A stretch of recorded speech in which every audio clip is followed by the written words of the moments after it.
Assalamualaikum warahmatullahi wabarakatuh. Perkenalkan, nama saya Nur Fadila. Saya dari jurusan D4 Kebidanan. Baik, di sini saya akan menjelaskan sebagian konsep terkait coronavirus atau biasa disebut dengan COVID-19. COVID-19 adalah salah satu penyakit menular yang menginfeksi saluran pernapasan. Nah, COVID-19 ini pertama kali ditemukan di kota Wuhan atau Cina pada akhir Desember tahun 2019 dan sekarang telah tersebar di berbagai negara termasuk Indonesia. Ada beberapa penyebaran infeksi coronavirus ini. Yang pertama, percikan air liur pengidap, yaitu batuk dan bersin. Kedua, menyentuh tangan atau wajah orang yang terinfeksi. Ketiga, menyentuh mata, hidung, atau mulut setelah memegang barang yang terkena percikan air liur pengidap virus corona. Penyebaran yang keempat yaitu melalui tinja atau feses. Coronavirus ini atau COVID-19 ini dapat menimbulkan berbagai gejala. Namun gejalanya ini tergantung pada penyebaran infeksi coronavirus, apakah yang ringan ataukah yang parah.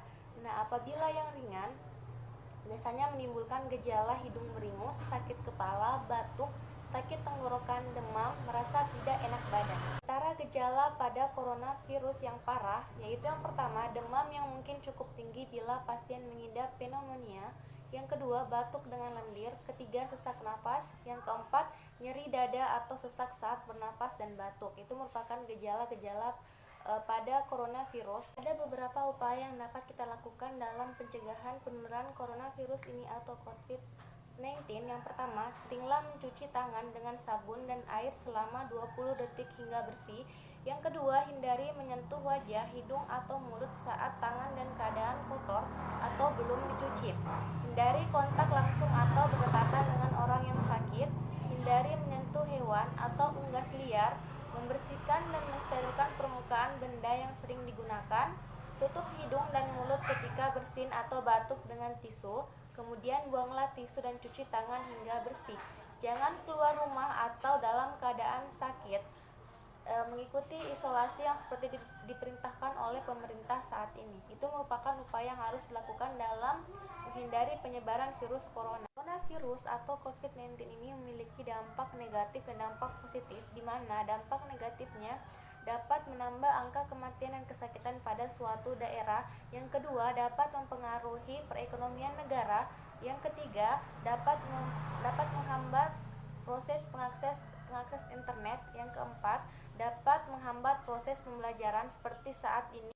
Dampak positif dari coronavirus ini atau COVID-19 adalah dapat memotivasi masyarakat untuk menjaga kebersihan di lingkungannya.